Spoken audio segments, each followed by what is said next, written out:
नमस्कार welcome to my channel. आज मु छतुआ रेसिपी आनी।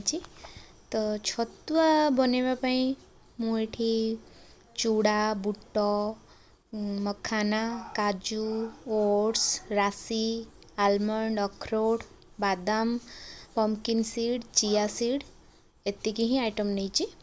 तो आउरी आपण चाहिए आउरी बहुत जिनस ऐड करि परिबे, किंतु मु एतिकी जिनस ऐड करची।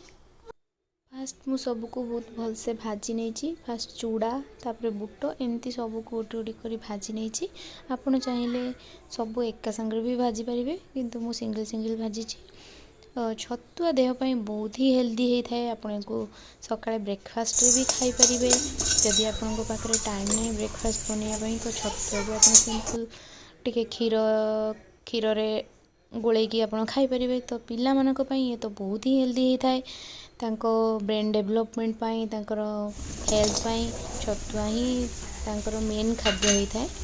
तो वेट लॉस पाई भी आपण छतुआ खाई पारे। एथिरे आपण वेट लॉस पाई जदि खाइबे ताले आप चूड़ा ऐड न कले भल हम। तो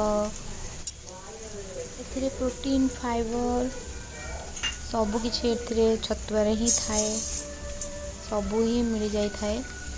आपण को सबको गोटे गोटे करी भाजवा परे तापरे मु ताको मिक्स कर देथली, मिक्स करके ग्राइंडिंग कर देथली।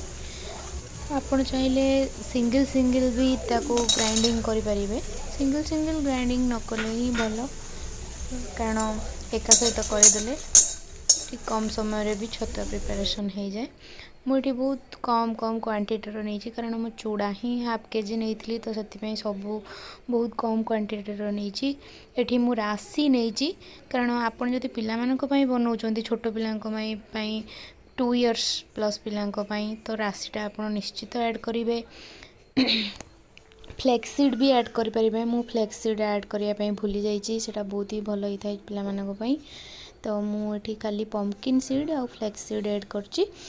तो एथिरे मु ताकू सबू मिक्स करिकी ठंडा कर देइथिली। ठंडा करिकी तापरे मु ताकू मिक्सी रे मिक्स करथिली। तो एथिरे होची गोटे बेस्ट थिंग है, आपण को बहुत दिन स्टोर करिक रखि परिबे। तो एथिरे आपण रागी भी ऐड करि परिबे, मांडिया जोटा पिला माने बेसिकली भल पांतिनी खाइबा पई। तो आपण छतुआ ऐड करि दे देले तो से माने खाइ देबे। मो जियो पई तो मु सब बेले मांडिया ऐड करे, किंतु एथर भूली जाइछि मांडिया ऐड करिया पई। तो एठी देखंतु मु ताकू ग्राइंडिंग कर देइथिली। ग्राइंडिंग करके देखंतु जे मो छतुआ प्रस्तुत हो जाइछि। एइटा मोर प्राय 12 रु 13 दिन जाय पळेबो। तो रहिल सांग माने बाय बाय। आपण थरे एमती छतुआ ट्राई करके देखिबे, बहुत ही भलो हो।